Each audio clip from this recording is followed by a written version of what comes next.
Welcome to a new episode in our series Astrology in the 21st Century. And we have a very special guest from Canada, Edmonton, Alberta, Mel Priestley. Welcome. Hello, thank you. And we will use the computer to get some information available. Okay, Mel has a homepage where she wrote something about herself. Why don't you read us what you have posted on your homepage? Sure. So my name is Mel Priestley, and I'm an astrologer and professional writer based in Edmonton, Alberta. I've been studying astrology since I was a teenager, and I started formal study of it in 2020 after the Saturn-Pluto conjunction in Capricorn, which was right on top of my midheaven. I completed the Fundamentals of Natal Astrology certificate at Kepler-College in 2021, and I currently serve on the committee of the Edmonton Astrological Society. I'm also co-lead of the Canadian satellite of the Organization for Professional Astrology, or OPA. I started my writing career, professional writing, over 15 years ago with a weekly wine column for C Magazine, which was a local and now defunct alt-weekly paper in Edmonton. I moved to View Weekly, which was Edmonton's other alt-weekly paper, also now defunct, in 2010. I freelanced for View for many years, and I wrote hundreds of stories about wine, food, theater, and local news. I was also an editor for View in the news and food and drink section between 2014 and 2016. And since 2016, I've written for many other publications on a variety of topics. You can view those on my publications page on my website. Yeah, and I do astrology consultations. You can also book those through my website as well. Okay, and I think I have to, yes, my camera was off. Okay. Now I'm visible. Very good. So, to get into your wine expertise, what was the best European wine you ever talked about? Do you remember that? I don't have any one single one because I have tried quite a few that were very good. There were some old Bordeaux from the 80s that the owner of the wine shop I used to work for had in his cellar, and so I've tried some of those. Those are probably up there with some of the best ones. Like 1982 Bordeaux is very special to be able to try those. Okay, before we go back to your homepage, we start with your biography, and we talked about a little bit beforehand.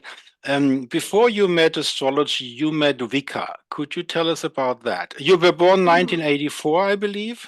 Yeah, I was born in 1984. So when I was a teenager, it was in the sort of mid to late 90s, which was right when there was sort of a revival of Wicca.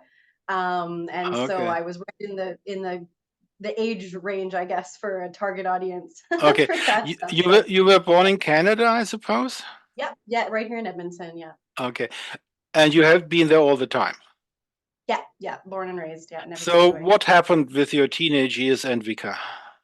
Yeah, so I mean, I was always interested in magic. I probably started even when I was a little No, not kid not reading. not not so fast, not so fast. Okay. You were interested in magic. Hmm. That could mean Agrippa von Nettesheim, or that could mean Picatrix, or that could mean something else. What sort of magic was the first magic you met? Yeah, it would have been nothing like the Picatrix. It would have been more like fairy tales and fantasy novels, right? So sort of the magic from I guess TV and books and things like that. But then Okay. I as a teenager discovered Wicca, and there were some movies about it at No, the no, no, time. And no, then no, I no, not so fast. The other videos, it's quite okay for the viewers to go to the other videos. In this video, we go very slowly. okay. Um, uh, when you were a teenager, and you got into Wicca.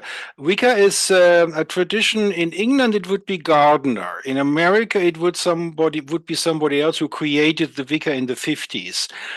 What sort of Wicca via books did you meet first? Yeah, it was again, so it would have been the books that were popular in the 90s. So it wasn't the original ones. I didn't discover those until later. So I'm trying to think of some examples. There were some books by like Silver Ravenwolf and so a lot of the Llewellyn books that were published under Llewellyn. So I Okay. found those through the local library. And so those were the ones that And I how found. how how old were you then? Probably I started when I was 12, 13, somewhere in there reading those, and I read them all through when I was a teenager. Yeah, so So how many years they, did you read? 12 years old till you were 16 or something? Yeah, probably about then. And I always dabbled. Like I never practiced it in a group setting. It was always on my own. None of my friends were interested in that, so I didn't really we didn't do anything with that. But So basically, um, basically to interrupt you, basically the central feature of a Wicca practice to be part of a coven, you weren't mhm. able to participate in those years. No, no, not when I was a teenager. Okay, Yeah, I guess I was too shy, and I just didn't find anyone locally who okay. was Okay, doing that. so we have a lot of books about Wicca, and in those days when you did the Wicca, many Wiccan people do more than just Wicca. They do some sort of esoteric stuff. They do tarot cards or other methods of divination. Did you do something like that in those days? Yeah, I didn't get my first deck of tarot cards until I was in my early 20s. Oh, okay, that was So it late. was it was it was later for those for sure. Yeah. And when you Um, were reading these Wicca books, did you come about the traditions of England with Aleister Crowley and these magicians?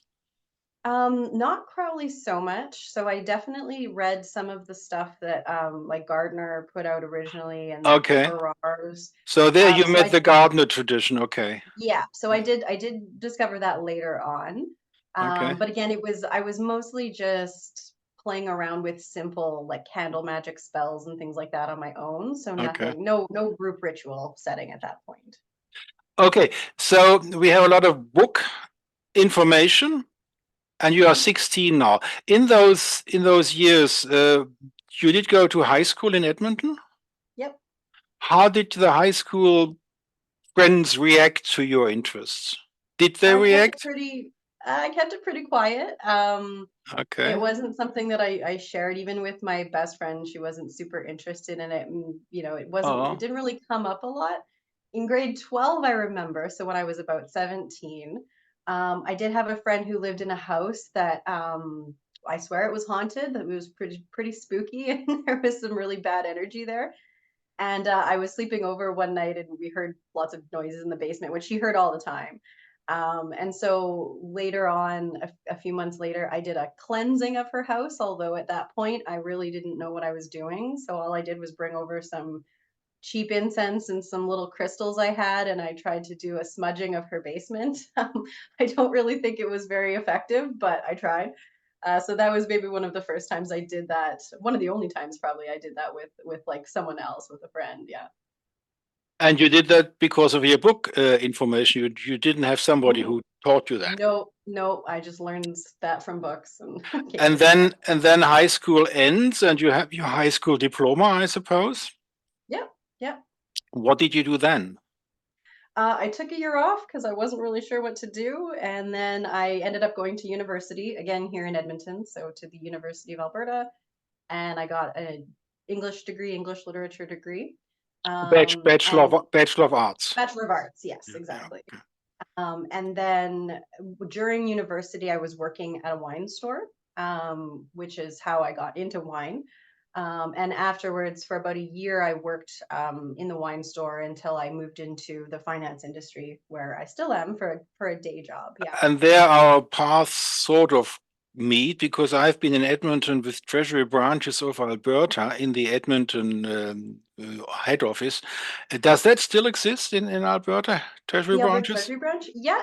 Yeah, that's still here. Is it?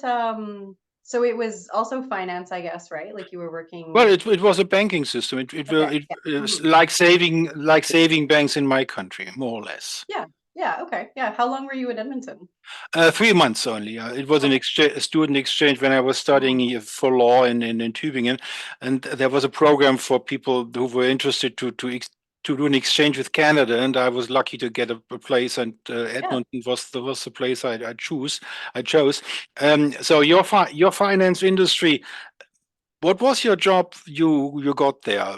Was it in analytics, or did you do trading, or did you be on a counter No, to give the people money?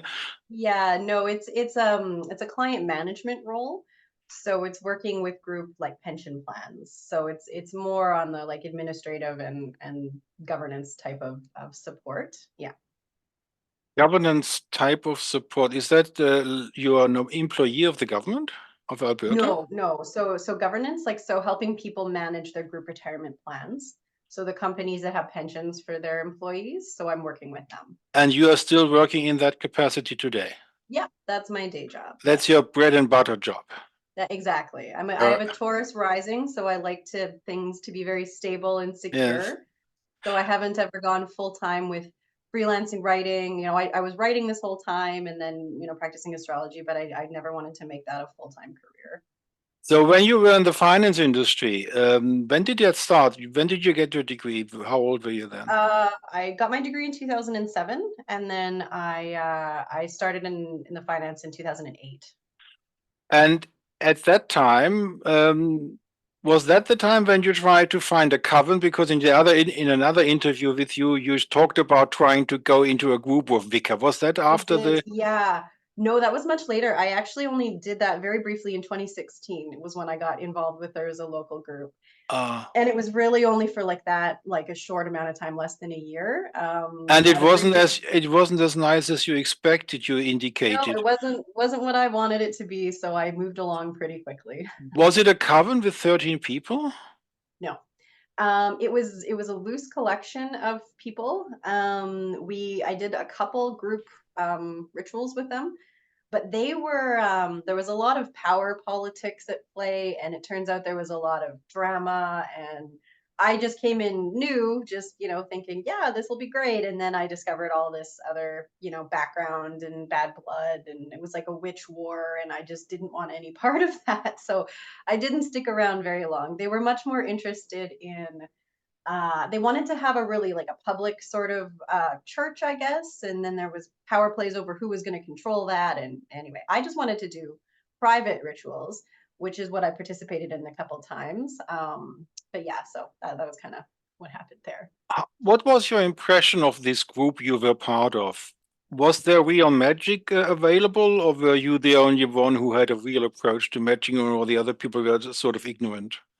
So a lot of them were, so the two people who were sort of in charge, in the couple rituals I only did with one of them anyway, we were able to raise some, I guess, energy or power, for lack of a better word. What we did with that remains to be seen. I'm not really sure if it had much effect, Are you but familiar? Are you familiar with the term egregor? Do you know what that yes, is? Did yes. do you did you ever build up your own group egregor in that Vika experience? So there certainly was one over that group, but I don't think it was a particularly healthy one. Oh, okay. And so this was also part of the problem. And I do wonder if one of the guys in that, like the high priest, if he actually tried to use some magic on me, because he was very interested in having me come in and be part of them. And yeah, so that was, it was not. Did he want you to become the high priestess because of the connotation that implies? No, I don't. Well, maybe, I don't know. It didn't go that Okay. far nearly. So, and I didn't do any nude rituals either. That was not something that I was interested in it. So, but yeah, like, he was someone who has actually been named in Canada as like a predator in that community. So, Okay. um, yeah, so it wasn't. So again, all of this was happening, and it just wasn't a good situation Okay. in my mind. Did Most it of the did, people, yeah, did it sorry. change did it change your relationship to magic as such? It closed the door on Wicca. So, I discovered it as a teenager, and I always thought I wanted a coven, and I always thought I wanted to do that. And so I even, I was in my early 30s in 2016. And so I knew that it was probably, this was something that I wasn't going to get what I wanted out of it, but I felt like I just needed to try, and I did, and it didn't go well. And so now I feel like I'm done, completely done with that, right? So Okay. And but that doesn't mean that you lost your spiritual interest, because no, in your homepage you say it's a spiritual astrological practice. yes. So if Wicca is done away with, what about your readings of books about magic in the time after that? What did you do there? Mhm. Well, so the Wicca I always mention because every, general book about Wicca, that were published in the 90s under Llewellyn, they always had a chapter on astrology, right? And it was Yes. always kind of tacked on at the end in a very, very basic, simple astrology, right? But that always intrigued me. And so I always had that interest in astrology kind of on the side. And as a child, I was always interested in the night sky and in astronomy and identifying all the stars and the constellations. So bringing those two together just felt very natural to me. And I do have to credit the Wicca books for at least introducing me to the basics of astrology. And then by the time 2016 rolled around, I was, doing tarot on my own and had sort of some loose magical practices. And then it was actually transitioning from the Wicca group. I discovered the Quarea. Are you familiar with that? The what? The what? Quarea. No. Okay, so Quarea is a magical course, basically, a magical system of teaching, and it was done by Josephine McCarthy. So if you look up Quarea, you'll find it. And How do you spell that? Quarea, Quareia. Okay. And so it's like a magical teaching system basically. So she goes module by module and it teaches you the basics, and starting with meditation, starting with the very basics of like a I guess like a ritual work, the basics of cleansing, magical, protection, and all of that stuff. So I did just the very start of the Quarea course in 2016 and 17, and that actually I felt was like where I really got a better foundation for practicing magic, real magic, so to speak, not Wicca. Not to say you can't do real magic in Wicca, but it's pretty watered down. So yeah, so I did again just all on my own. I mean, I was part of like they had just like a social media group briefly that I was a part of, but I didn't do that for very long because I got pregnant in 2018, and so then I kind of put most of my magical practices away. But during that time I was listening to a lot of astrology podcasts and doing more and more reading, and so it was around that same time when I was really starting to get serious about So astrology. you were married in 2016, right? No, we got married in 2007. Oh, you got married in 2007, right Hmm. after your bachelor. Yeah, yeah, it was in my last year of my degree. Yeah. And you were 22 then, right? Yep. Oh, right. I got that wrong. So you met your husband in university? Through friends at university. He wasn't going to university, but yeah, I was through someone there. Are you allowed to tell us what he's doing by profession? Sure, he's a children's entertainer. A children's entertainer. Yes, so he worked in early childhood education for many years. His parents owned a daycare, so he worked at the daycare, and then they sold the daycare last year, and actually it was 2 years ago, it's 2022, and he went out on his own, and so he goes around to daycares and preschool centers, and he does art and he does music with the kids there. So he kind of takes what he had worked on for years under at the daycare with his parents, and then just kind of does it on his own. So basically, you have the very stable job, Yeah. and he has his job, get generating his own income. Hmm. And you were married since 2007, and the first child came in 2018, right? 18, yes. Okay. And then you became a mother, and that's quite challenging having this job you Mhm. have. Did you get some leave for the mother time for the first part? Yes, yeah, but I didn't. 4 months I took off, so not a Oh, lot. only for a month. Okay, so basically we are now in the area where astrology comes a little bit more closer to you. Hmm. And then you mentioned in one of the videos that on the Saturn Pluto conjunction on the 12th of January in 2020, Yeah. it came sort of over you. Is that correct to say that? Yeah, it was very again there wasn't, I don't remember a single day, but it was like I woke up at some point in that one of those weeks in that early part of 2020, right before the pandemic, and just thought I have to be an astrologer. Like it just was like, okay, this is what I have to do now. Now, coming to your worldview, you name your astrology practice spiritual. That means you have a spiritual worldview. Could you elaborate on your what you believe? Yeah, so I am an animist, is generally how I describe myself. So, an animist in the sense of I believe that the world is full and alive with all different kinds of persons, spiritual persons. Some are human, many of them are not human. And so, yeah, it's generally I believe in the personhood of non-human entities and how they're all interacting with us at all times.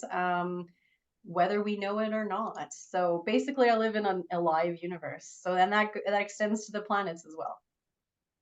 Uh, there's a lot of possibilities to integrate what you just said in a philosophical system. Would you call yourself a Platonist or a Neoplatonist? I haven't used those words, no. But certainly there'd probably be a lot of similarities, I would think. In your worldview, is there a hierarchy of angels like in Dionysius Areopagita? We have these angel, archangel, archai up to the highest levels. Do you have something like that? Yeah, so I haven't done a lot of work with angels on purpose as well. Like, so I certainly think that there are beings out there that we could call them angelic beings. In terms of a hierarchy, like I don't think that it's all in like a pyramid and I think that there's lots of different levels all over, but I do think that I guess for lack of a better word, there are classes of beings. Some of them may be angelic, some of them may be demonic, some of them may be other that we don't even have words for that are like I guess more powerful or at least more powerful on human lives. But I also think that generally that there's spirits out there who are doing things that we don't even like we're just not even involved in, right? And they have their own things going on and yeah. So yes, I guess kind of. But I haven't done it's not a huge part of my practice, I guess I will say. Is Okay. Yeah. Uh, Getting to the astrology part, there are planets in astrology and there are signs in astrology. Do you attribute spiritual beings to both the planets and the signs, or how do you see the astrological stage? Who is active as a spirit or as a spiritual entity or as an Yeah. archetype? Some people call these entities, these spiritual entities, archetypes. What's your approach? Are you working with the term archetypes preferably? No, not archetypes. The planets are beings to me. So they are actual, I guess you want to call them intelligences or beings or spirits or what have you. I haven't actually arrived at what they are, because I don't know. I think they're kind of beyond us a little bit. But I certainly think that they have a spirit and they are, yeah. Um, yeah, I guess I'll just call them spirits for now, for lack of a better word. The signs I don't actually see as spirits, but they do feel like a place to me. So they Okay, do an archetype, I guess maybe makes more no archetype.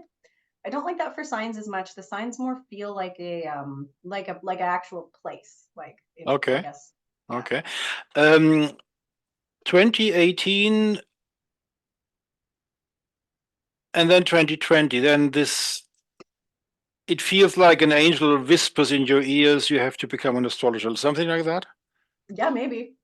Okay, I mean, I noticed the conjunction and I thought, well, okay, that conjunction is right there on my okay, midheaven. So okay. that's the astrology of it. But Wanting to become an astrologer is one thing. To decide how to do that is another one. What was your process of thinking, okay, I want to become an astrologer. How do I do that? What was mhm, your way of thinking then? yeah, so I reached out to another Alberta-based astrologer actually, and she gave me my first professional reading. So she's a professional astrologer. And she has Stop, also stop, reached stop, stop, yeah. not so fast. She is a professional astrologer. The profession of astrology nowadays is unbelievable complex. There are Mhm. so many different sorts of astrology, from the ignorant idiots to the very high class like Robert Hans. Um, what sort of astrologer did you meet when you got your first reading? Yeah, so she I would say that she's quite good. She's What is she? Psychological astrologer? no, she leans more traditional. No, But not so, not so fast. When you say she leans more traditional, traditional is an abstract term.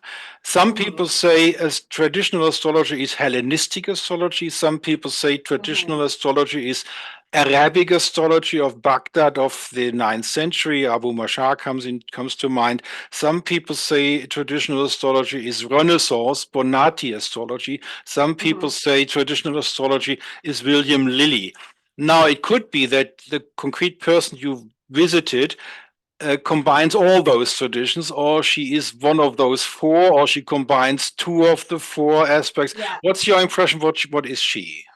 So it would be more towards Hellenistic, but certainly thinking about her, like what I've heard her say and during her talks and stuff, she combines modern and some of the traditional stuff. So it's kind of Yeah, pulling wait a minute. from some No, of wait a both. minute. Modern. Hmm. What do you mean by Yeah. modern? Well, modern, so I mean that when she was studying, I think she first learned under that group of people in like sort of the 60s, 70s, and 80s, Okay. so I call that modern astrology. Do, Yeah, do, so it's the people who do you see those people as in the tradition of Den Radja, like psychological?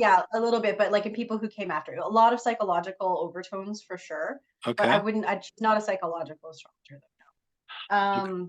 Okay, so basically what you're saying is, in contrast to German relations, in Germany, the psychological astrology since the 1980s was the main dominant thing, and we had a couple of people like Thomas Ring and others who propagated that. But you seem to indicating that the concrete person you were visiting for your first reading had the capacity to interpret the chart with psychological approaches, but she had also the toolkit of older methods than the 20th century. Is that about right?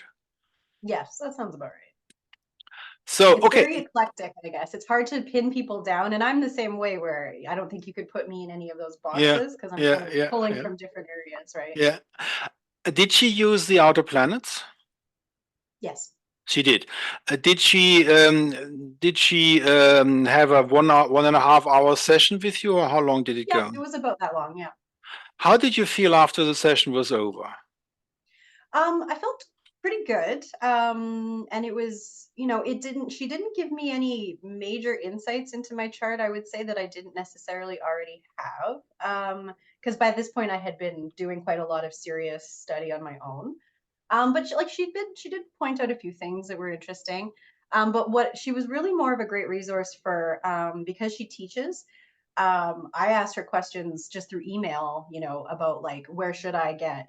I wanted to do some sort of a certificate or some formal study. Where should I go? What are the advantages and disadvantages? So she was really helpful for that. Like she gave me sort of the insider view because, as you mentioned a little while ago, when I decided I want to be an astrologer and I wanted to get some sort of a professional certificate in that because I didn't feel comfortable. Like I just wanted, I really have always enjoyed education and I like sort of more formal education. So I knew I needed to do that, but I had no idea where to go because there's a million people out there. They all offer their own teaching. There's like different institutions that offer it, and I had no idea where to start. So she helped kind of point me, and that's where I landed at Kepler, just because Kepler was and is, I guess, still one of the most recognized institutions for teaching astrology in North America. So I decided to go through them. You would find quite a number of people who would disagree with you. I know. And having gone through Kepler, I would say that it was okay, but it wasn't I was a little disappointed with it actually. But it Okay, served its purpose in we come to Kepler we come to Kepler later. yeah. Let's go back to your advisory professional. When she gave you advice, did she steer you to Kepler right away, or did she talk about Lee Lehman? Did she talk about the School of Traditional Astrology in England? Did she talk about Chris Brennan's course, because that was available in those days? In Mhm. 2020, you have lots of in 2020 you had already the book of Hellenistic Astrology by Chris Brennan. Did she talk about that? Did she sort of steer you into what she was doing herself? Combine things like psychological with some toolkits of tradition, or how wide was the information you got before she talked with you what you should choose because of a wide variety of information? Was it a large buffet she presented to you and then told you about the different dishes that were on the table, which schools are there, who is a good teacher? Joseph Crane comes to mind. He teaches courses. Then Glenn Perry teaches courses. So there's a lot of information in 2020 available. Who you could have gone. You could have gone to England, to Lampeter University, and do a Master of Astrology with Nick Campion. So how was the concrete situation? You asked her what is available. How much information did she really give you? So I had done a lot of reading on my own. At this point, I was very familiar with Chris Brennan. I listened to the astrology podcast all the time, and I did know about his course. But I wanted like I guess, a live teacher. In his course, I believe it's mostly self study, and I think he Yeah, is available sort of later on if you need yeah. questions or whatever. Yeah. So I was looking for more of a traditional sort of like meet once a week and go to class type of thing. And yeah, so she pointed out the advantages and disadvantages, and it was mainly around the different certificates, like the one that ESAR and NCGR offers. Um, I was wondering, and she, that would be my next question. ESA has a yeah, course, NCGR has a mhm, course. I don't yeah, know whether AFAN has a course as well. yeah. I'm not sure, but yeah. So she is aligned with OPA and with Kepler. She's now actually president of Kepler. Oh, So okay. certainly she was biased, or she wasn't president of Kepler at the time, but I was already kind of leaning to Kepler anyway as just a starting point. What did you know? So What did you know about Kepler when you heard the term Kepler-College in that? right, like I mean, I knew that it had once been an actual physical college and that they had been trying to get accredited for many years. They were And accredited. They were accredited for 10 years. oh, were they okay? Yeah, the Kepler-College for our viewers is in Seattle, in Washington State, and from 2000 to 2010, they had from the government accredited program, not for the long run, but for the next foreseeable future. They were allowed to teach bachelor, master, and even PhDs, I believe. And Lee Lehman was the academic dean. For people who Mhm. want for people who want to know more about that episode from 2000 to 2010, I have a video with Lee Lehman about that time. So you came there 2020. Did the people around you, the students around you, and you yourself knew about that past of Kepler College? I think most of us did, yeah. Okay. Yeah, some of them anyway. I didn't really get to know too many of my fellow students though. And you chose to do a specific certificate. Now I take the computer The again. fundamentals of natal astrology, yeah. Yes, which is let me see that. Okay, Edmonton, we come back to that later. Uh, I thought I had something about Kepler College here. Yes, it's here. The fundamentals, natal fundamentals certificate. Yeah. Now, what was your thought process when you, I suppose, let's get rid of the computer. When you were researching what Kepler was offering, they have quite a variety of courses, Yeah. and you chose this course. Has three modules: 101, 102, and 103. Yep. What was your thought process? I don't want to go for the full thing right away. Let's try it out first. Was that something like of your thinking? Yeah, so I guess maybe I was a little arrogant because I thought I knew lots already from my self-study, and I thought I just need to get like a piece of paper, official piece of paper that says I can do this. Now, there's a lot of problems with that, and I actually um like I have two different opinions, I guess, on that. Because there's a lot of people in astrology who don't really have like I don't think they've gone out and done like a formal like certificate, but they're amazing astrologers and they know tons. But then there's also lots who maybe do have a certificate and they don't know that much, or they or there are lots of people who don't know anything, but they say like that they do anyway. So I know there's a push in some astrology circles to try to people to get more accredited and to people get more like formal education. Again, just who I am as a person, I value education and I've done a lot of continuing learning for my other lives and stuff. So I always wanted to I just felt like if I was going to charge money from people to do readings, I should have some sort of, I guess, cred to back that up. And I also was aware that I did have gaps in my own knowledge and that I wanted to take sort of like from the basics, like, all right, let's do the building blocks. Now with the Kepler, so and the Kepler fit that because I was focusing on natal astrology at the time. I liked that Kepler also offers like a diploma. So if I wanted to take way more courses through them, I could build towards like a diploma type of thing instead of just a certificate. So that was appealing, and it just seemed like it was easy, for me on like a personal level because the classes are all through Zoom, and there was no way I could go somewhere. This was also in 2020, so it's a pandemic, so I couldn't travel anyway. But yeah, so I just thought that that was a fairly good fit with me. Um, I did actually end up challenging the first course in that certificate program because I figured like when I was looking at it that I would know enough to pass it, and I did. So I wrote the sort of challenge test for it and passed it. And Oh, so you, I oh, only I you no, not so fast. For the yeah, viewers, that's new information. I read on the homepage of Kepler-College and in some of their videos that they have the opportunity, if somebody comes with some knowledge, they have a special yeah, test for those people yeah, to evaluate their knowledge, and you that's call right. that challenge test. When did that happen? When was it a written exam? Yeah, it was a written exam. I was the end of 2020, so I passed. It was the first. It was the equivalency to pass the first the 101 The basically. 101. What Yeah. was the content of 101 in your exam?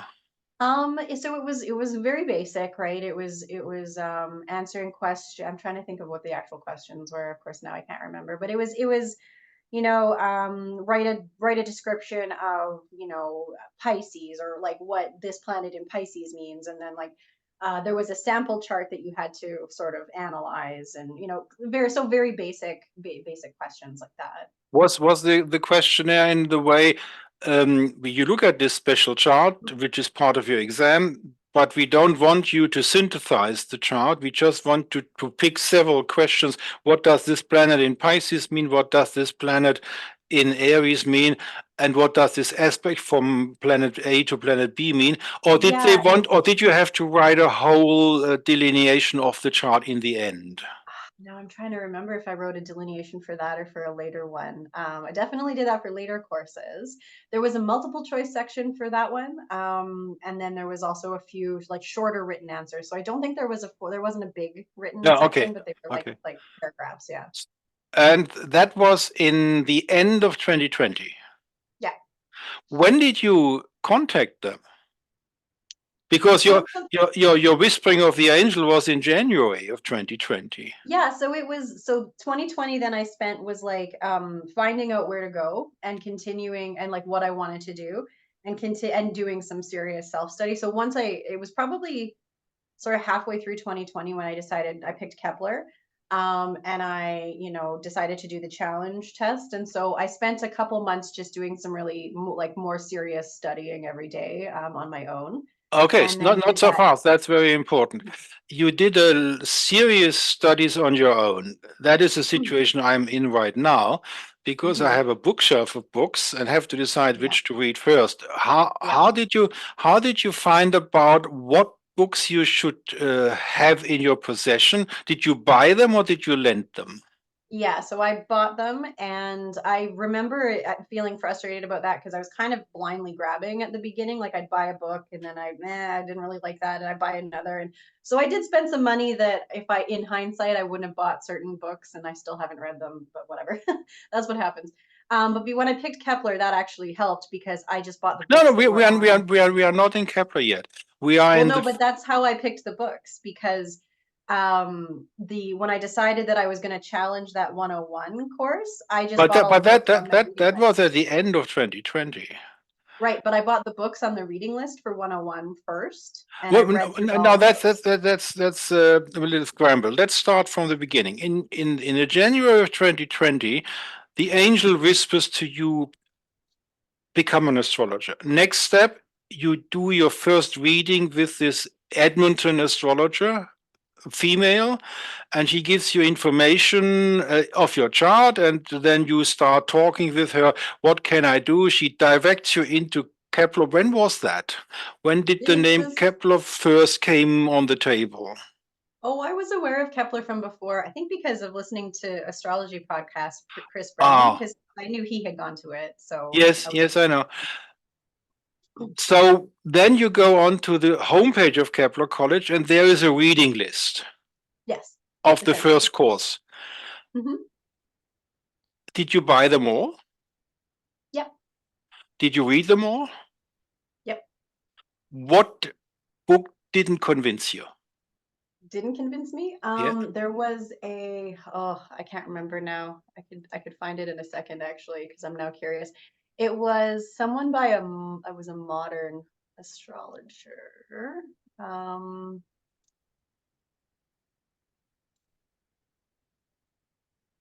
of course, now I'm not going to be able to find it.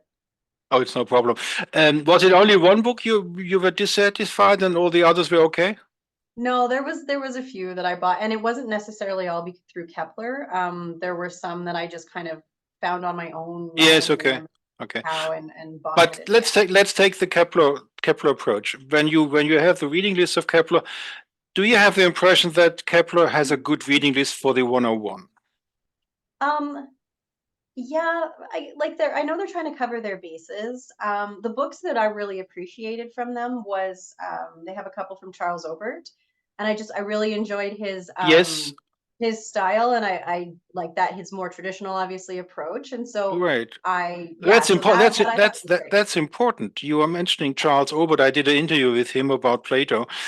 Charles Obert is nowadays, or let's say before recently, he was a traditional astrologer, published a lot of books on traditional astrology, and Hmm. Kepler was recommending Charles Obert. Yes. Yeah, for their natal, and maybe not for 101, but definitely for 102, I bought it.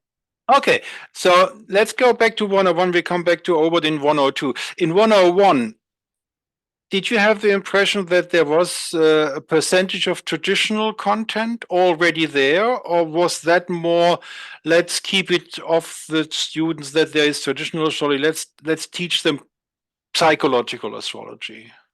So I remember when I was in those classes, or well, was sorry, not classes. When I was looking through that, when I took 102 and 3, which was in 2021, the teachers were very upfront about the fact that they were in transition, so they were wanting to do much more of a traditional focus.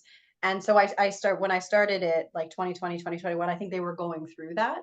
So like they had just decided that they were going to use whole sign houses No, for these classes. I should have asked all your teachers Yeah, how they became a traditional. So because I have a series in my channel, yeah. my older channel, which was called "How I Became a Traditional Astrologer." The video with Joseph Crane and Yeah. Charles Obert was about that. So basically, what you're indicating is that the teachers of Kepler-College, when you were there, at least in 2021, were people who came from the psychological Yeah, domain and most were of in them, a yes. transitionary position, that they realized that's not enough. I should go more into tradition. How was your impression when you did the 101 training and challenge? Was that also there? I didn't see it as much, but it was like, so just coming from where I was at, listening to, like, Chris Brennan was a big influence on me in his astrology Yeah. podcast, and so I was already leaning towards more traditional approaches. It was actually, I think it was in 2020 when I had my house system reckoning, and I was using Placidus previously because it was default, and I hadn't really gone through that exercise and realizing, oh, there's different house systems, which am I going to use?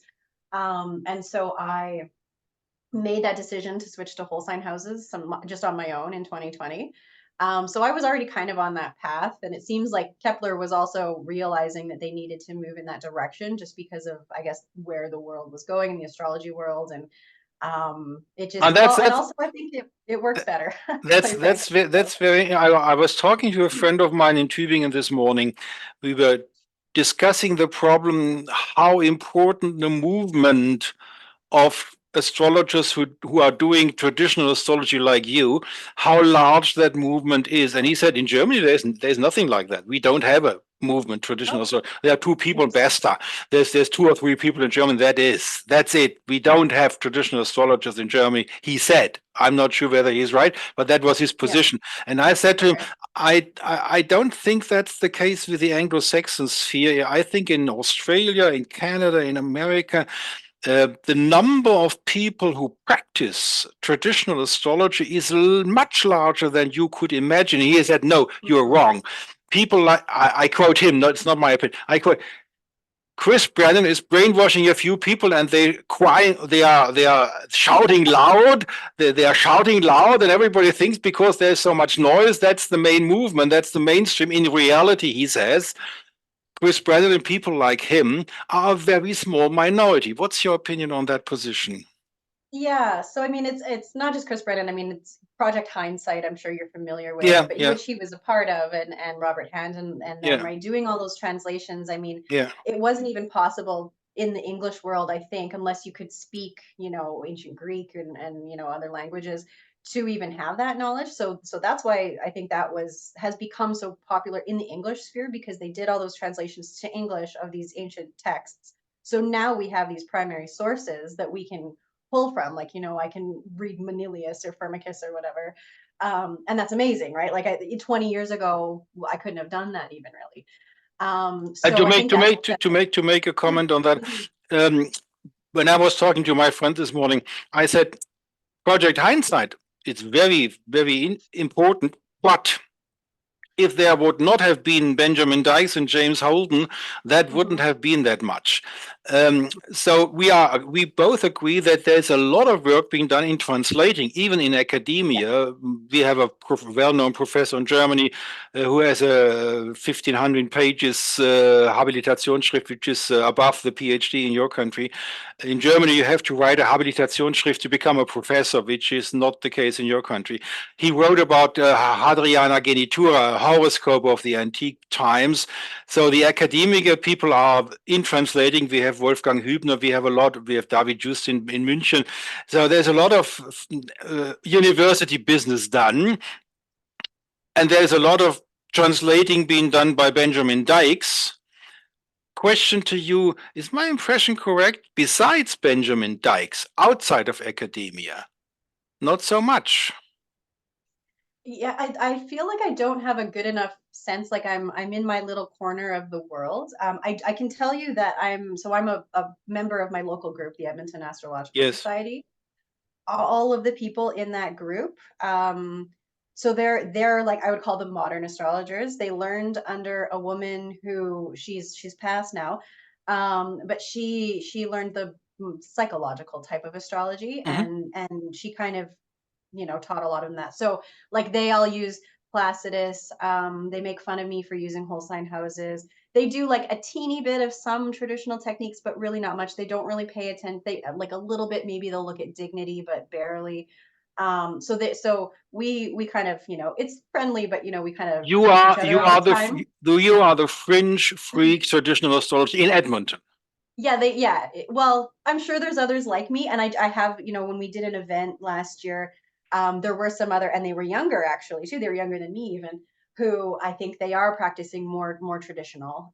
One of them mentioned that she's studying with Adam Ellenbass of Nightlight Yes, Astrology. Yeah, yes, so yes. so she He was has a doing his course. course. You could have Yeah, chosen his course as well instead of Kepler. yeah. Yes, And I did. I actually haven't listened to him in a while, but I did listen to a lot of Adam as well, yes. back in the day. Yeah, and yeah, the other one he mentioned, Austin Coppock. I love Austin, and so Austin so there Coppock so is from it's Australia, right? no, no, he's American. Oh, he's American. Austin Yeah, Coppock is American. Okay, okay. Didn't know that. yeah. Okay, so basically, going to your personal experience, which is what this video is about. Did you attend astrological conferences? You started with Kepler-College at the end of 2020, and COVID was in full blowing up. So basically, Yeah. there were no in-person conferences in 2021, I believe. Did you attend a real conference with people since then? I have never attended an in-person astrology conference, actually. Okay. So maybe I would have a different impression if I had attended that. I've again talking to the locals who, the ladies who do go to conferences regularly. I do think that the traditional approach is maybe more, but it's really shifting. So I think if you learned astrology sort of prior to the 1990s, you probably are still practicing more of the modern. You may be integrating a little bit of the traditional, but I think it's this new generation, right? So people like, me and younger, so the 20s and 30-year-olds who are practicing now, I think are much more likely to be using some of this So traditional you stuff. disagree with my friend in Tübingen? I think so. And I think Yeah. that if talk to some of the younger people out there, and maybe it's because of the influence of people like Chris Brennan and Adam Ellenbass and all that, but it's certainly in the English world, they are very popular and influential. Yeah. I said to him, in 20 years, when I'm 110 and you are 100, we talk about this again. So Yeah, it's exactly. it seems to me that you are right and he is wrong. I think there is a movement there that in 20 years, the number of astrologers who know what a whole sign house is and how to apply it is growing very dramatically. Okay, now we go back to Kepler-College. You passed your exam. Do they give grades? Did you summa cum laude or something? No, I think it's pass fail. I It's don't pass, remember. pass, fail. Okay. So Now, yeah. 102. What did you do in 102? You had teachers now. How does Yeah. this work, this Kepler-College? It's a long distance course. Yes, it's all online. Yeah. Do you get PDFs to read? Do you get videos? And do you get Zoom conferences? Yeah. So there is a weekly class meeting, so you're expected to attend.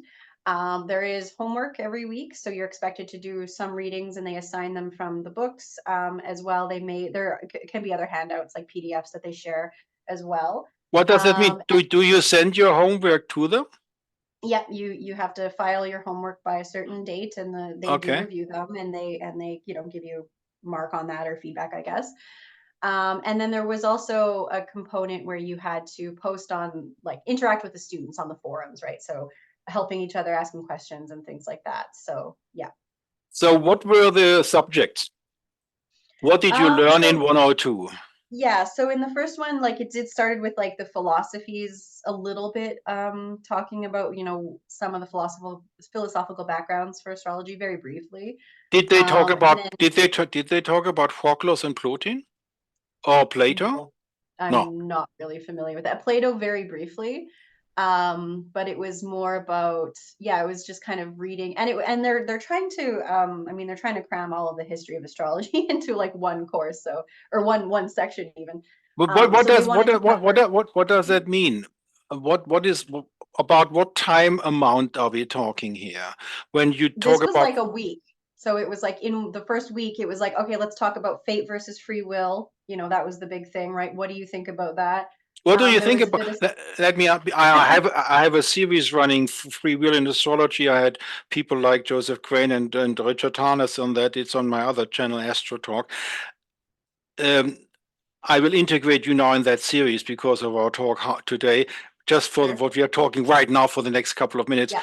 What is your personal view on the problem free will in astrology? In one of your videos, you were indicating that you lean towards Stoa, but then you don't really lean towards Stoa because your magical approach of mediating the deterministic approaches of the planets. But then on the other hand, there is something with the planets which is forcing and something which is not so much forcing. In one of my talks with Dr. Gustav Adolf Schön in Hanover, we came to the conclusion there is the stars in certain areas of the individual life where they force you without any compromise. Then there's a portion of the life where they lean and you can follow or not. And then there's a portion of free will. What is your philosophy? I would say that's still generally how I feel as well. When I started off, I was much more almost all free will, and I didn't want to believe that there was some invisible forces or beings that could control me, and that had directed a plan for my life. Now that I've practiced more astrology, maybe it is the influence of the all these traditional texts and things, but I do think that I'm not a full stoic, but I think that there's a lot more to fate than we care to admit, perhaps, and that Did, certain did, the- things did, are did the 102 talk about the difference of providence and fate? very briefly. Oh, okay. So first week, philosophy of astrology. What Yeah. else what else was the subject of 102? Yeah, then it was, talking about house systems, because of course, you have to talk. And that's when I found out that Kepler, in their examples, because the teacher, for the weekly lesson, they would have charts, right? And they were in the process of updating that to be whole sign houses, but a lot of their examples were still in Placidus. So that's where we were talking about that transition as well. And then things like the lunar nodes, the classic to modern transition was like a whole section that we did, talking about. And then it was aspect configurations, right? So the different types of aspects between the planets.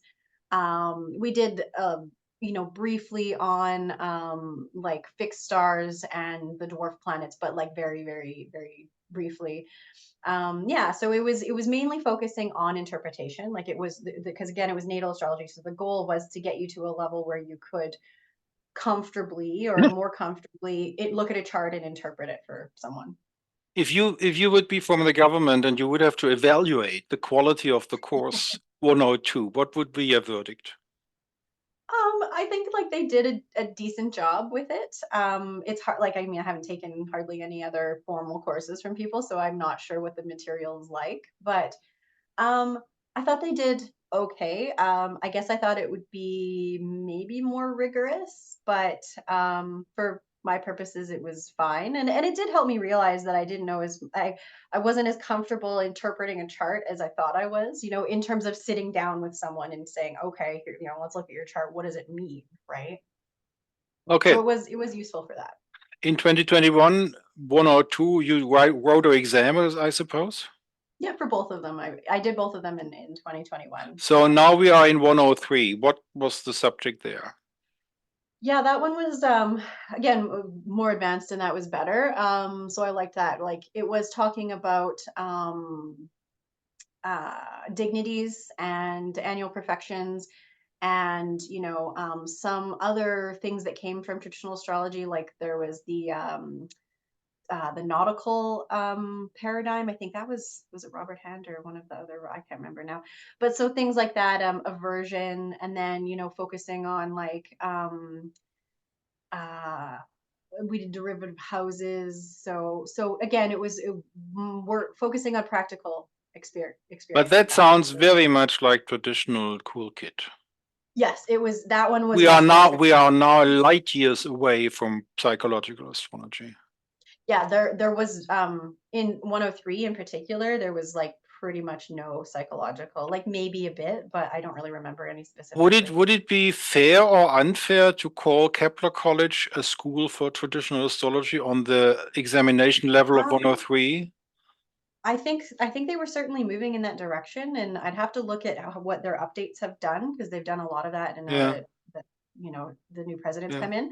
But that was what I was told, by the teachers, is they were moving in that direction. They Why wanted did to be why did a Canadian astrologer from Edmonton become president of Kepler-College? well, she's not from Edmonton, she's from Alberta, but close enough. Okay. I don't know. She's taught for them for a long time, and she just got involved with them and did the work. From my little experience, in I guess volunteer positions and working in the astrological community, to me it actually seems like there's relatively few people who are willing to do that work.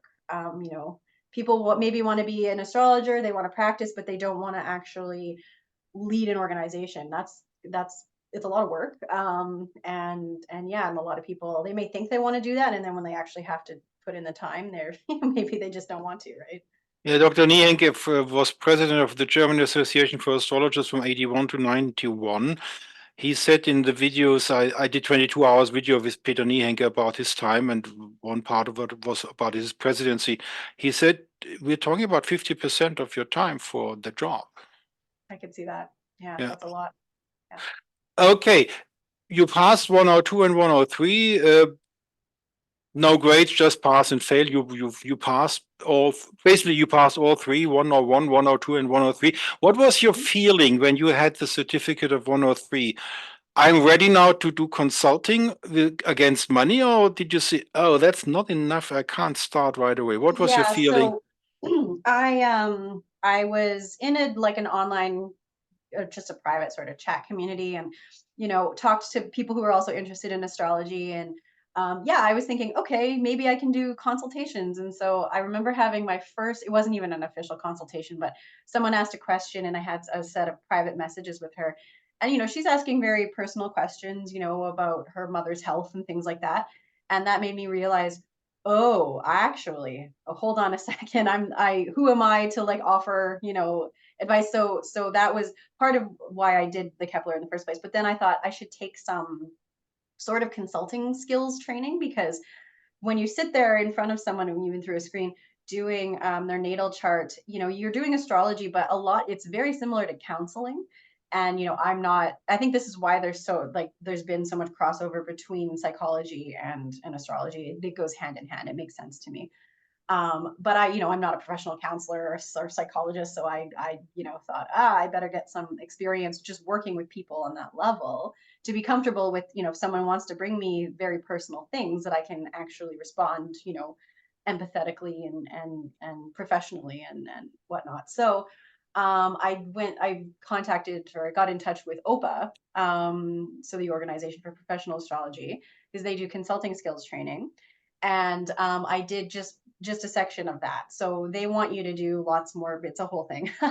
I took their consulting skills training. Again, it was all online because it was during COVID.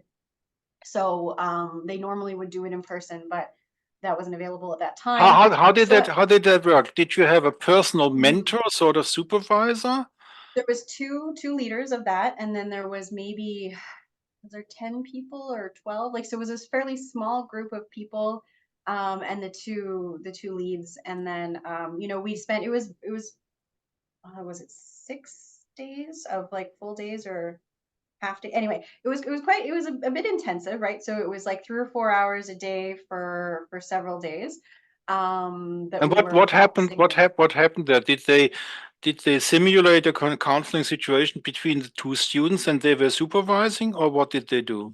Different exercises like that. A lot of it was there, they would start the day and they would do like a sort of presentation on like principles, and well, ethics was part of it, and posing questions like, yeah, if someone asked this, what would you say? And sort of just best practice type things. And then we did break out and do some I guess role playing, work and practice like that, to read our fellow students charts, and just focus like very basic readings. And it was more focusing on practicing skills like active listening and things like that, right? Just to try to build up the actual Did they did they have consulting part. did they have a specific okay, in psychology is even worse than in astrology. In psychology, there's about 350 and more directions in which you could practice. Yeah. Did they have a specific psychology like Rogers or Maslow or transpersonal psychology as the background of No, what they were doing? no, it was much more, I'm not sure. I don't think I'm familiar enough with psychology to say. It was much more focusing on just basic techniques that you would use to, I guess, be a good listener and And yeah. in that week when you were doing that, did it happen that you consulted with a student, you were the astrologer, and they were listening in, and then they were Yeah. talking to both of you? What happened there? Did that happen? Yep. Yes. Yeah. Yeah. How often did that happen? Once or? Oh no, several times. Yeah. So Different ones. basically, you have a training of 1 week. It's a bit longer than that, but it was broken up into over a period of What time. was your impression after this training? Do I So know? Do I I was, not? Do I now know what yeah, I'm doing, or was that still a little bit yeah. uh, not the case? So it gave me the confidence to be like, okay, I can do this.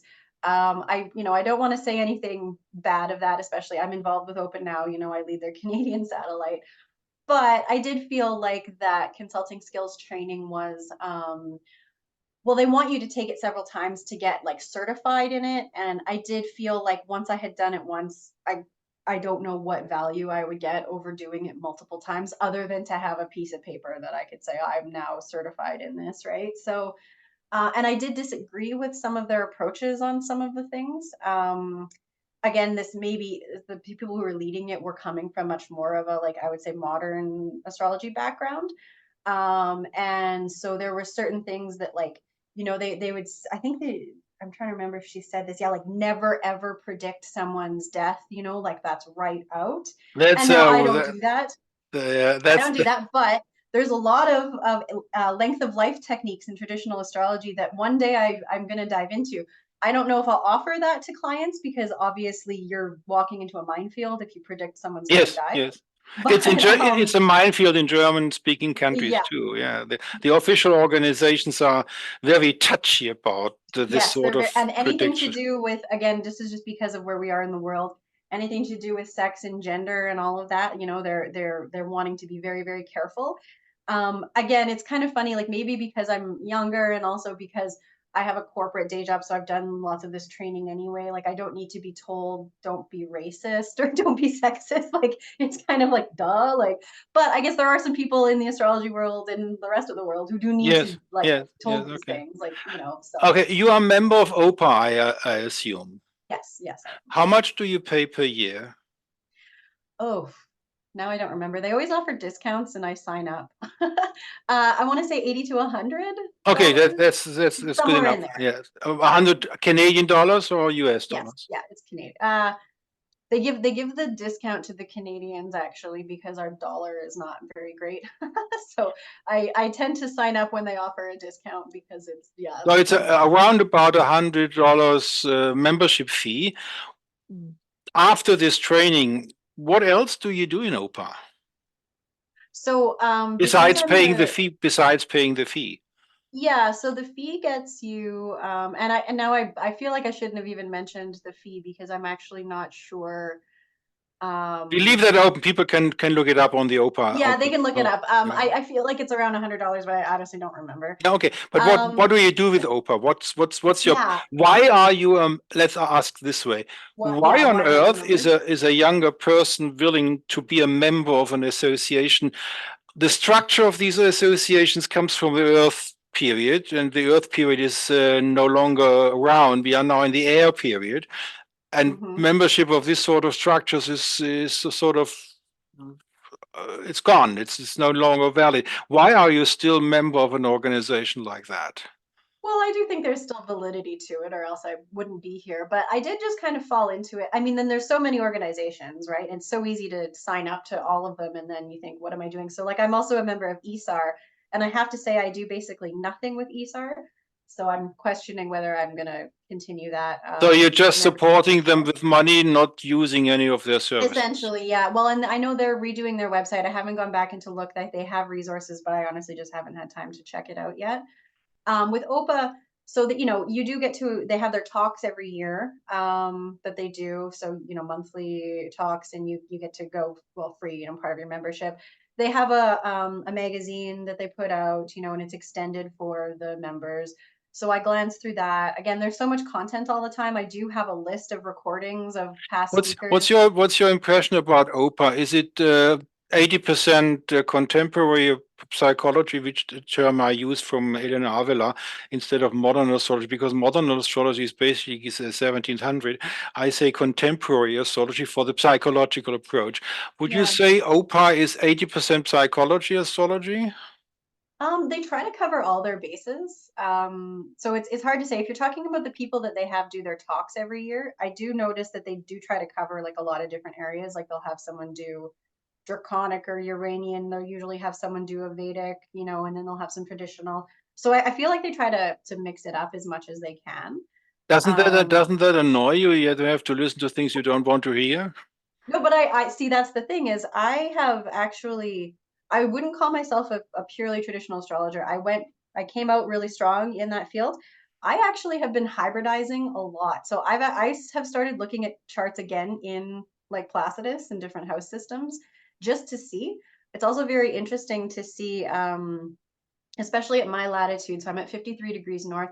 In the spring, I actually had two clients who were both born north of the Arctic Circle in Canada. So, well, Placidus is impossible to use on their chart, it breaks. So, you know, like when there's only 12 degrees between the ascendant and the midheaven, what are you going to do with that, right? Like, so, but it's, I still do look at the quadrant houses, and I find it useful, because I do think there's an orb to house cusps, but that's a Okay. different subject to talk about. Okay, Yeah. so you have the Journal of Opa, and you pay money to ESA without having anything from Yeah. ESA.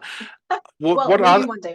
Do you read the Mountain Astrologer regularly? Yes, actually, I'm working on a story for them right now. How do you like their approach? Because I don't want to have the Mountain Astrologer anywhere near me anymore, because they're so far away. There's so much content not traditional. Yeah. And the problem is, as far as I can tell, the journals, Deb Holding had a journal in traditional astrology, and Helena Avila and Sue Ward and Peter Stockinger had and Luis Rivera had a traditional astrology journal in the beginning of the 2000s. Is my impression correct in your Anglo-Saxon sphere? Because we talked about Germany is desert in traditional astrology. Is there a specific journal about traditional astrology, or should you found one? I haven't found one. I don't mind the Mountain Astrologer. I like them, Okay. and Okay.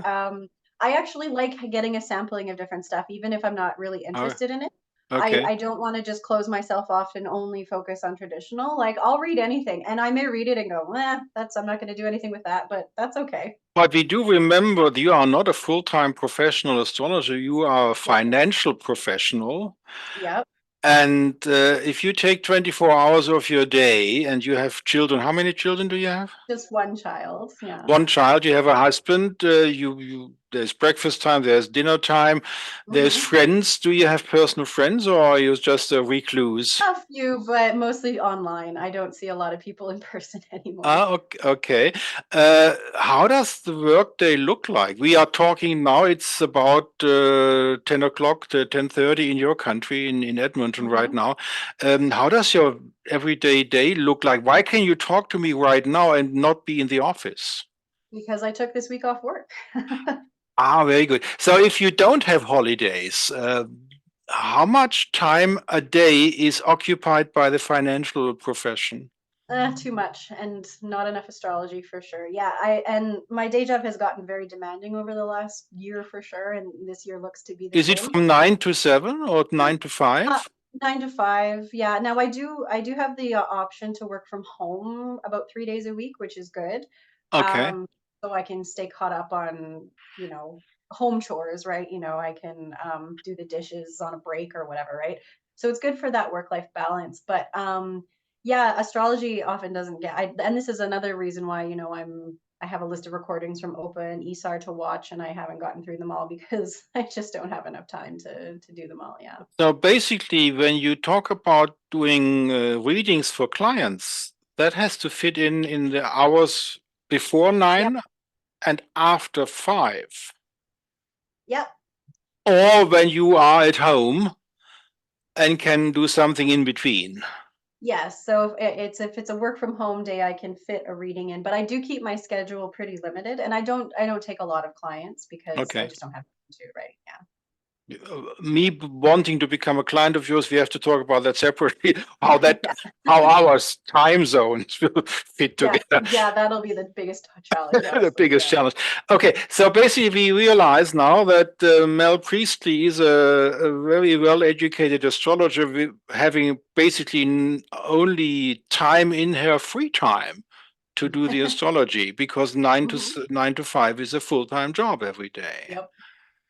So, okay, now let's go back to your practice. And how much time do we have left? How long can Uh, you go on? I can go on for a while yet.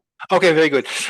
Now, first Robert Hand, 1986. There was a video by Chris Brennan on his podcast YouTube channel about the United Astrology Congress of 1986, which comments from Chris Brennan and other people in the chat. And Robert Hand was saying in that video, astrology is applied mysticism. What do you think about that?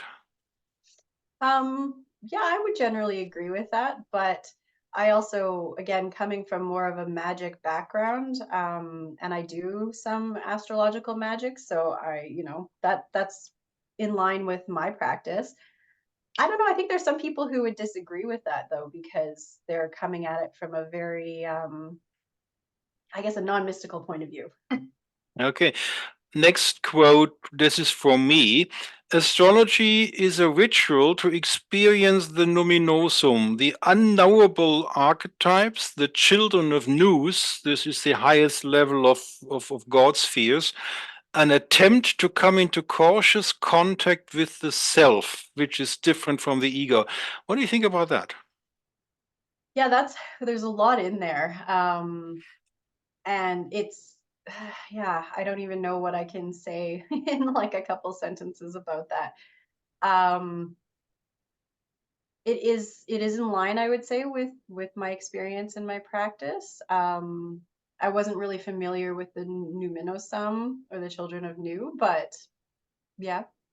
Okay. When you say you do magic in your practice, what does that look like? So I do daily devotional work, so prayers and things to Let's be my guide. concrete. In the morning, do you do a prayer to all seven planets, or do you do a No, prayer for the ruler the of the day, day? the ruler of the day. Yeah. How about the ruler of the hour? I try to align it, but I don't always hit sunrise. So sometimes I save it until later in the day during the hour. Some Okay, days, though, if I just need to, if I'm busy, I'll just do it during whichever hour. But okay. to the planetary lord of the day, yeah. Let's take the next text. The astrological queen as high priestess. I formulated this way because the term astrologer sounds masculine, and the female astrologers are in majority nowadays. So let's take this astrological queen as high priestess as a synonym for the astrologer. Um, and the Kabbalistic cosmology. Are you in any ways connected to Kabbalah? No, not really. Okay. The divine oracle as mouthpiece of the divine, a direct channel to Nous is the highest level of divine people Hmm. in the Neoplatonic world, and the anima mundi, the mandala of the horoscope to meet Poimandres of the Red Book of Sige Jung, delineating as a sacred ritual. First question, are you familiar with the Red Book of Sige Jung? Yes, I am. Do you concur that the horoscope is a way to meet Poimandres? So I'm not familiar enough to comment on that because I can't remember Poimandres, but I have done some. The Poimandres guy in the Red Book is the one of the highest level of knowledge, of divine knowledge, who is guiding Oh, Sige Jung. yeah.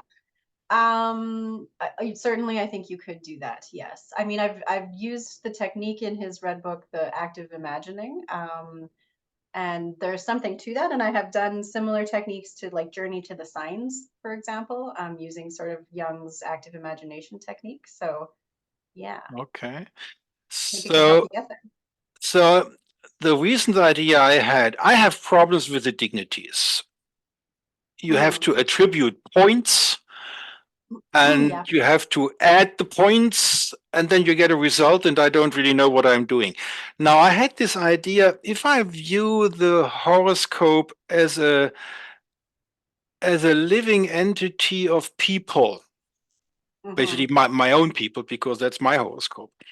And if I see the planets as dignitaries, not as planets, as rocks in the universe, but I create a Downton Abbey scenario. Okay, you remember Downton Yeah. Abbey? Yeah. Yeah. And when the king comes, the whole castle is in action. That because the king and the queen are coming.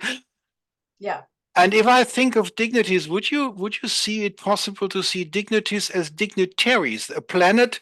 So to find out who is the king, like in Downton Abbey, in my horoscope, and who is the duke, and who is the Marquess and the Earl and the Viscount and Baron, because this would be a result of looking at the dignities. Because in the Yeah. end, there would be one planet with more dignities than the other. There would be a king. Hmm. And there Yep. would be a second planet, and there would be the Duke, and then there would be a third planet, and there would be the Marquess and the Earl.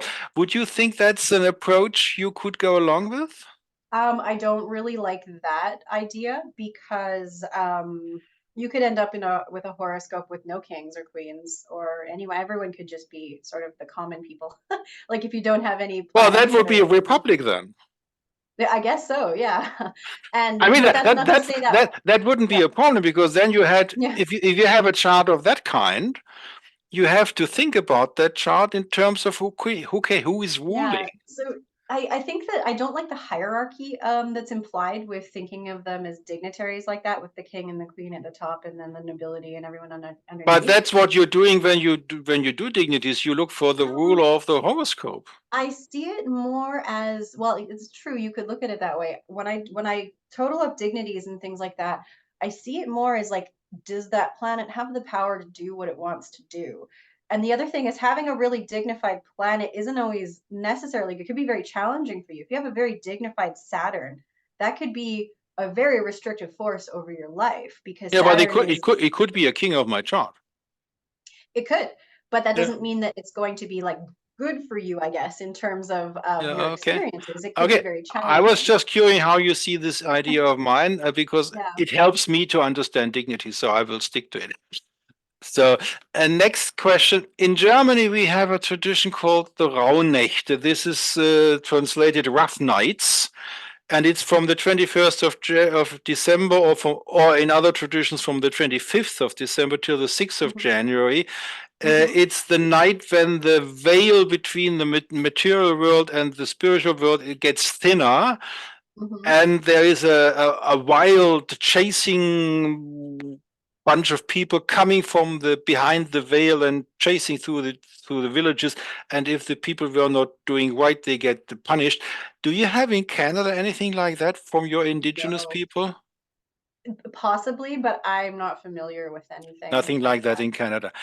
Okay, we discussed free will in Astrology Auditorium. There is a German phrase from Johann Wolfgang von Goethe, geprägte Form, die Leben sich entwickelt, shaped form that evolves alive. I suppose you don't have a problem with that. Nope. There is something in there and then it devolves. Now, we talked about the fundamentals of natal astrology certificate. Now, in one of your videos, you were talking about the problem. It's an illusion to think that astrologers could consult without a bias when consulting with a client. How large a problem is that in your opinion? In the video, it was not pretty clear how large you see that problem. Was this the one where we were talking about the astrologers kind of competing with one another and the Yes, yes. scarcity mindset? Yeah, I yeah, think it was a scarcity video. Yeah, I think so. yeah.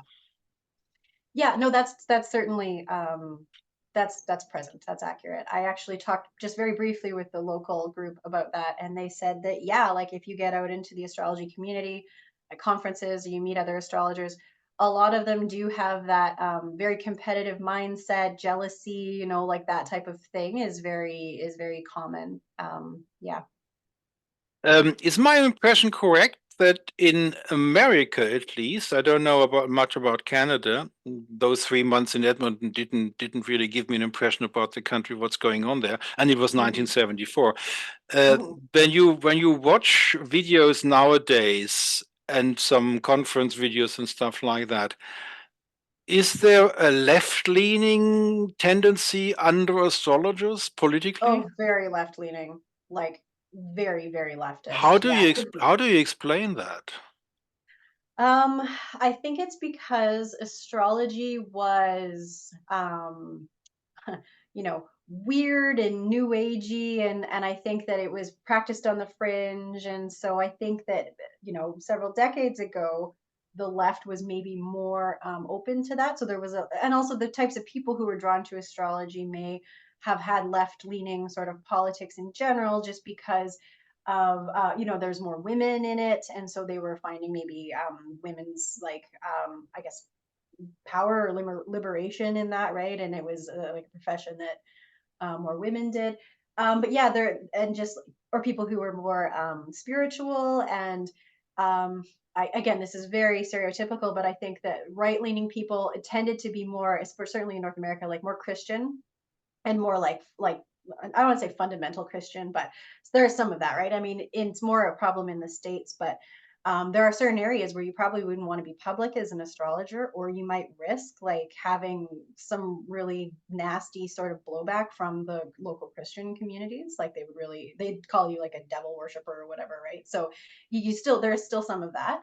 So I think that naturally, if you're interested in astrology, magic, any of these types of things, the left is was more welcome to it, and I think that's possibly because the left also has become really not very religious at all, to the point where I think a lot of what I've observed anyway is leftist people rejected all, you know, religion, and they're atheists or whatnot. Now some of them, like, not obviously not everyone, but so they're more okay with it, I guess, because of that. Yeah, I'm kind of rambling, but yeah, honestly, the pandemic I think really showed the left-leaning bias of astrology. Just it was certainly in North America. I'm not sure what it's like in Europe, but yeah.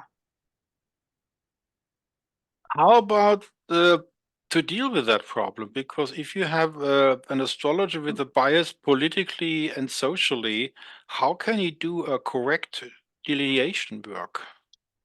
Yeah.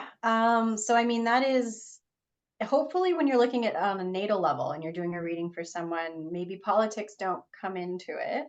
Although I will say that because of what I've written on my blog, and if you follow me and generally like what I say, you'll see that well, maybe it's my Libra moon, but I can see both sides of the picture. I don't like going to either side. I reject both sides of the political spectrum because they're, you know, I have problems in general. I call myself an anarchist. So I tended to attract clients that were okay with that, you know, and that they, you know, they were kind of maybe similar or whatever.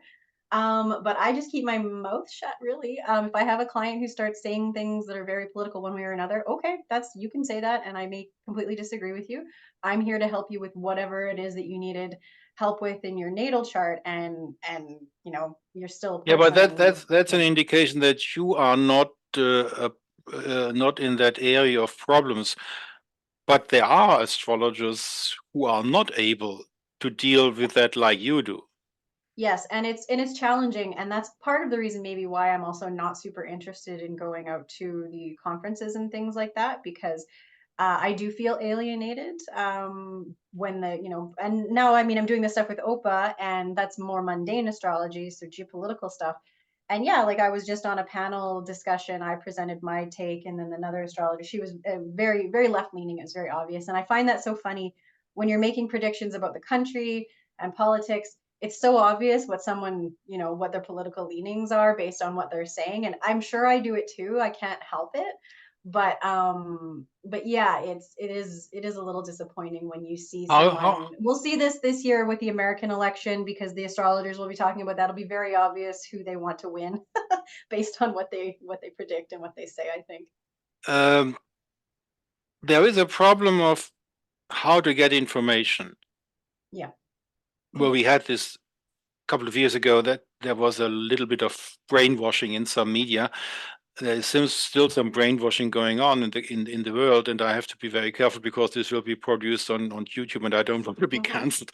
Yeah, yeah. How do you manage the problem? How to get the information you want to have? Do you have? I have a sort of alternative information providers. Do you have something like that, or do you read Yeah, your I local do. newspaper? I get the local news headlines and the mainstream news headlines, sure, because I want to see what they're saying. But then I also have a loose network of different podcasts and things, mainly because there is it, like in Canada especially, the newspapers, they've all kind of consolidated. Okay. There's not Are that you many. if you're talking about geopolitics, do you know the Duran, the two No, people, Alexander Mercury and Alexander Christophorou? You'd have never no, heard of them. no.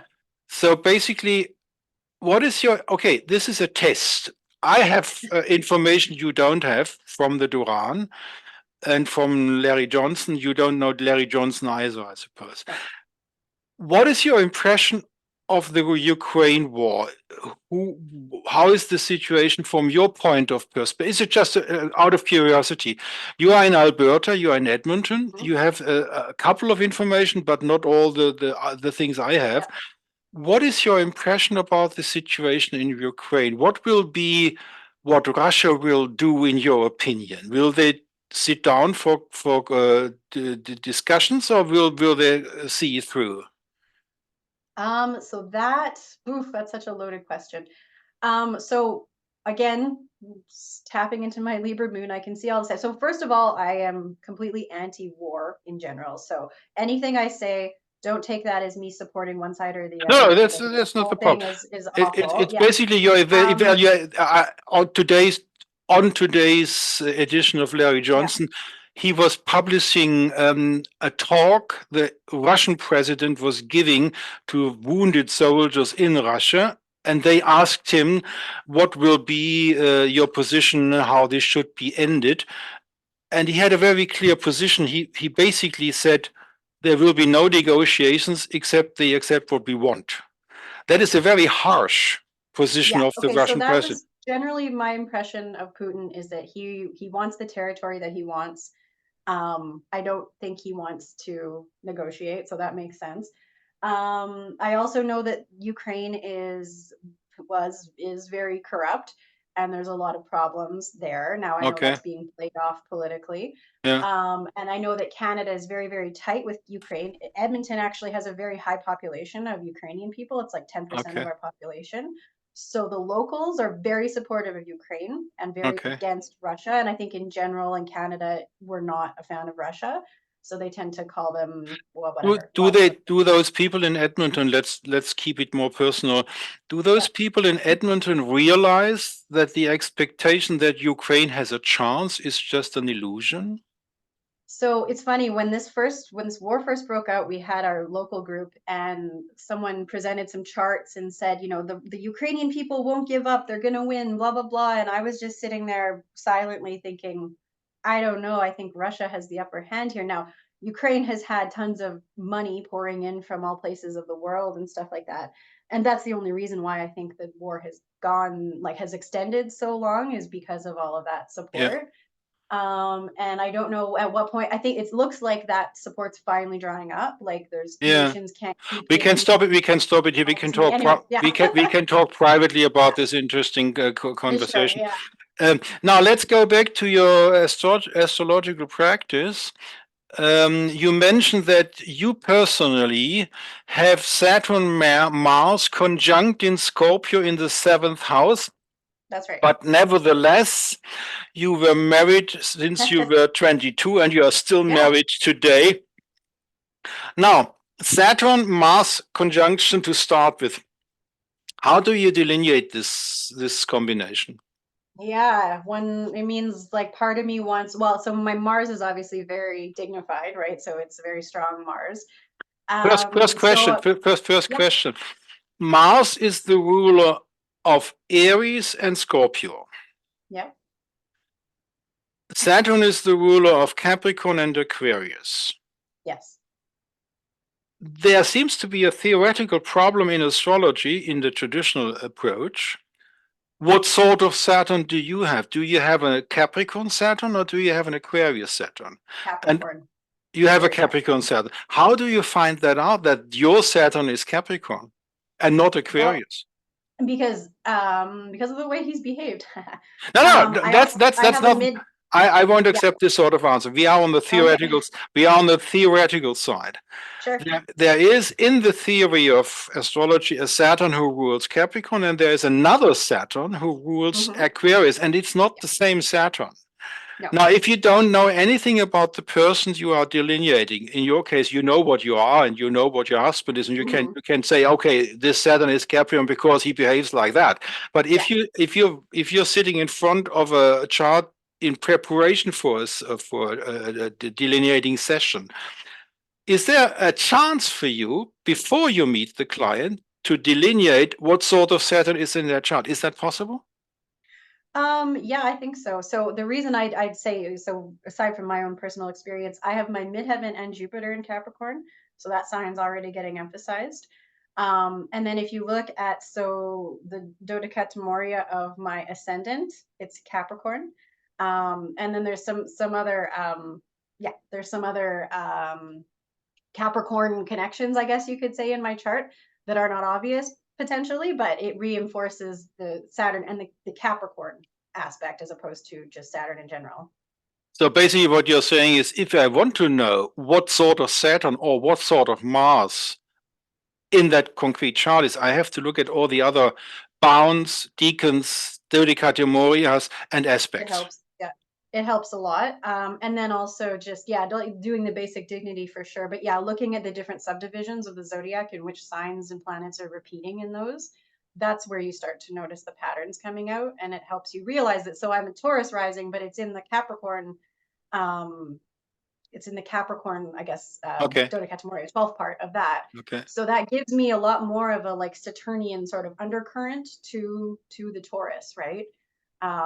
Which is part of, I think, why I was drawn to like the finance industry and drawn to having a very stable, steady day job with a set income coming in, and yeah, so. When you look at Capricorn and Aquarius as an example, and we won't do it for the rest of the astrology, you have two signs. They are both ruled by Saturn. In your opinion, what's the difference between Capricorn and Aquarius? The difference between In the traditional sense, not with yeah, the outer planets. institutional structures and social structures. So I mean, it's the difference between earth and air, right? So yes, thinking of Saturn in an air sign, it is interesting to go through Aquarius. And I don't subscribe to the age of Aquarius, that type of thing. It's actually still quite oppressive. It is still Saturn.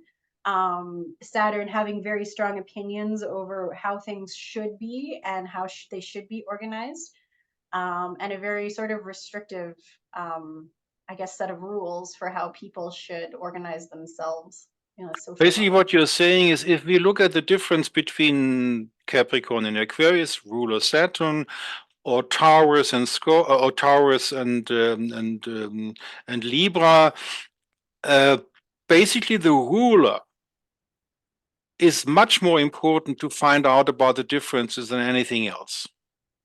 Oh, yeah. Well, but the element comes into play as well. So earth versus air Yeah, obviously yeah, is okay. a very different expression. Yeah. Okay, the Saturn-Jupiter conjunction on the 21st of December, on the day of the ingress into Mm-hmm. Capricorn, Yeah. took place on the first degree of Aquarius on this ingress day of 2020, 21st December 2020. Ray Merriman has a video on the internet about this degree, which was loaded with this energy of this new cycle. Mm-hmm. Do you think in that category that if there's a Saturn-Jupiter conjunction, that specific degree will be loaded for the whole time of that cycle? Do you agree on that basically in general terms? Um, yeah, like, so he means 0 degrees of Aquarius is the Yeah, key point. I mean, first degree of yeah, Aquarius, yeah. I would say it would be a key point anyway, just because it's the first degree of the sign. But yes, I generally, I mean, I know what he's getting at. He's getting at the new Jupiter Saturn cycle, which is in air now for the next 200 Yes. years, basically, right? So yes, no, I mean, I generally agree with that. Like, we've certainly moved into an air cycle, like 100%. And zero Aquarius, I would think, would be a key degree anyway. But yeah, it has extra importance because of that. So Do anytime, you and I mean, this is where Pluto is now, right? So yeah it's, or is about to go there. do So you use this theoretical approach in your practical everyday practice? If there is a client who has an aspect or some connection to this degree, do you use that? yeah, if it's in the chart, then I know that, okay, when if you have something at 0 Aquarius, I know, well, you got Pluto coming up to there in a moment anyway. But also you had that conjunction, and I would expect something probably fairly significant to have happened How in their life. how wide is the orb of this degree for transits for It you? For me, it depends on which planet we're talking about. So for the Jupiter-Saturn conjunction, No, we have let's take Pluto, which I don't take for everyday's astrology, but let's yeah, take Pluto for discussion. If you take Pluto and it's now on the first degree, and you would have in my chart, I have Jupiter on 2.5 degrees. Would that be in the orb? 2.5 degrees of Aquarius. Yes. For Pluto, I use really, really narrow orbs. So, well, it depends on what I'm talking about. For natal astrology, very narrow, like 1 to 2 degrees, maybe 3, but no, probably more like 1 or 2. So Well, I think you would, 1 or 2 would be sufficient. Okay, so basically you are saying in a chart like that, where I have Jupiter on 2.5 something in Aquarius, that is something I should look at. yes. Okay. And I think that you maybe not notice it right away, but I think probably next year, Okay. that may come into play more. Yeah. Now let's do a virtual visiting of your virtual house, which is your homepage. Yeah. We had reading you this what you are, and now we're going to the homepage. Okay, setting the stage. There you have some written information about 2024, right? Yep. Why don't you have a YouTube channel? I came very close to starting one in last year in 2023, but it's a lot of work. So, Well, I don't agree. If you no? have to establish a YouTube channel takes you 15 minutes. Well, I do, and I do have one. But I So okay, decided that so you have a YouTube channel I established just don't already. post anything. No. You just don't post. Okay, the second thing is if you want to do work on YouTube, look at me. I interview people. I load it up, and that gives me the opportunity to say about something about the copyright for the viewers. I have the right to publish this very nice talk with Mel Priestley, uncut and unedited, on video platforms and on my homepages. And Mel Priestley has the right to do with the footage whatever she likes to. She can do whatever she likes with this footage. So basically, what I'm saying is, I started with you at 17 hours German time, and we will finish in 10 minutes or so, and then then my Zoom program will convert the thing. I load it up on YouTube, and that's all I do. Nothing else. So why do you think there is work involved? You could do, for example, if you take this setting the stage, if you just would read what you have written in the camera. But I've already written it, so I mean, I guess I could, but I it would figure be it would be a if people would see a chart, they would see you talking, and you could even do a live chat with that. You don't want to do that. But you're talking about another hour or 2 of work on top of all the hours I spent writing it. And that's why you don't do it. Okay, and So it's just time. Yeah, I don't have the time. It's also I decided I didn't want to. I don't know. YouTube feels like it's very saturated with content. So is the internet, but I feel like there's actually it is saturated. There's a lot. I feel like there's a lot less people blogging about astrology on like I would say a more serious level like me. Okay. I've gotten actually, and I'm a writer, and so it's natural for me to just want to write. Yeah. But I've gotten a lot of just random people finding my blog by Google search, right? So people still go to Google and find me there. I have to confess, I have forgotten how I found you. It must have been something with Dodeca Moria, but I have forgotten how I found you. I didn't tell you, I suppose. If you Googled Dodeca Moria or Dodeca Moria, I still don't know how to pronounce that right. Oh, so it could be via the Google search. Okay. It was probably Google, yeah. So that's why I feel like I need to keep posting on my blog. And this is what we're talking about, your blog. This is your blog. And there you can find. Can you explain to me why this thing was not filmed, this discussion, and put on YouTube? It was, but it's private for members only because it's a paid event. Yeah, but it's over now. They could put it on now. Yes. Okay, no, they send the link to the people who paid, so that's that's also another reason to be. Not my problem. Their problem of public relation. Okay, there's a lot there on your blog, so people can spend a lot of time on your blog. Now, webinar recordings. You did some recordings which people can buy. I understand, right? Yep. Yeah, those are some past presentations I've done for And there's the organizations. published writing, and then there's a consultation. There's a quite a different number of services you offer. There's some Yep, people who wrote what they experienced with you, yep, testimonials. and where these are frequent questions. And now I'm looking for the book a consultation. Then you click on that button, and then you have natal chart, electional consultation. There's a lot of different consultations. Now, considering that you do this in your free time and not that many clients, is the natal chart consultation 80% of clients?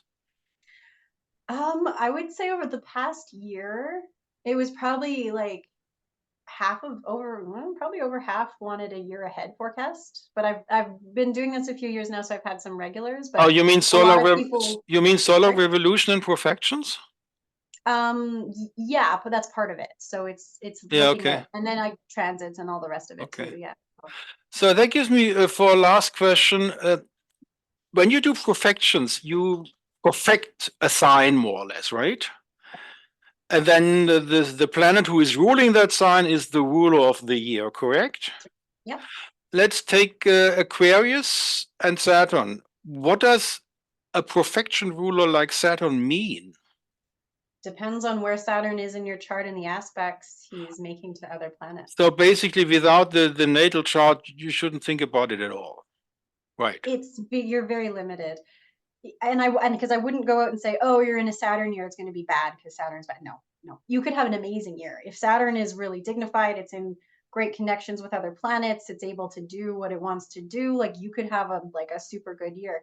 Similarly, people have like a Jupiter or a Venus ruled year, and it's a crappy year for them, and that's just maybe because of what they happened in their chart. Like even though it's the benefic planets, they're not always in a good spot. They can cause problems Okay. too. What what methods do you use for the solar revolution, solar return, and the year ahead? You use solar returns? I do this. Yes, so I do a solar return. Do Look at it you just in. do you add the perfection? Yeah, so what I do is I figure out the perfected ruler of the year, and that's mainly what I focus on in the solar return chart, is that Okay. what the perfected ruler is doing. And then I also do a bi-wheel and compare the solar return chart to the natal chart just to see, Okay. what's being emphasized. Do you add the Um, Lord of the Orb perfection? sorry? The Lord of the Orb? It's from Abu Lord of Mashar. The Lord of the Orb is the Lord of the planetary hour in your chart, and Oh, okay. you No, I don't use that technique. you don't use that perfection. What do you use transits for for Yep. Transits, and I briefly look at solar arcs, just to see if there's any, big hits or anything. primary directions, I don't use primary directions yet. That's the next one. secondary progressions? Yeah, I do use those for You do sure. Yeah. this. That's a lot of load. I looked at your prices. They are more or less cheaper than in Germany. Hmm. Normally, if you prepare for a session for a solar return situation, Hmm. one says 4 to 5 hours preparatory work. Is that for you true as well? No, I'm probably around 2 hours or so, I would think. Yeah. But basically, we are talking that you don't take enough money for what you're doing because then the session comes additional to it. Normally, a psychologist charges between 120 and 250 euros. If I take your Canadian dollar, that would be 200 between 250 and 400 Canadian dollars for a session. You don't charge that much. Nope. What's the reason why? You could charge more because you don't have so many clients you could advise at all. Are you still building up your practice? Yeah, I am. I'm building on my practice. It's also a reflection that I have only been practicing professionally for a couple years. Okay. Um, so eventually I will raise my rates, but I don't feel like, Depending on the market situation, how many demands are there, you yeah. will reduce it when nobody comes, and you will put it higher when you have too Well, much yeah, demand. I'm leaving it as it is for now. Again, I feel like I get an appropriate amount of clients. And to be honest, if I had a client, even one a week, that would be too much for me. I probably only do one or two a month. Okay. Um, but yeah, because with my day job, right? Like if I had 4 or 5 if I had 8 clients a month, I would be swamped. Like I would have no time to do anything. So And yeah, the two of us will discuss our special we'll discuss that. situation. Yeah. Okay, so basically, did I miss to ask you something about yourself and your astrological practice, which you would like to discuss? I don't think so. No, it was pretty thorough. Okay. So, to the viewers, thank you for stopping by, and to Mel Priestley from Edmonton, Alberta, Canada, thank you for doing this, and I will stop the recording. And thank you.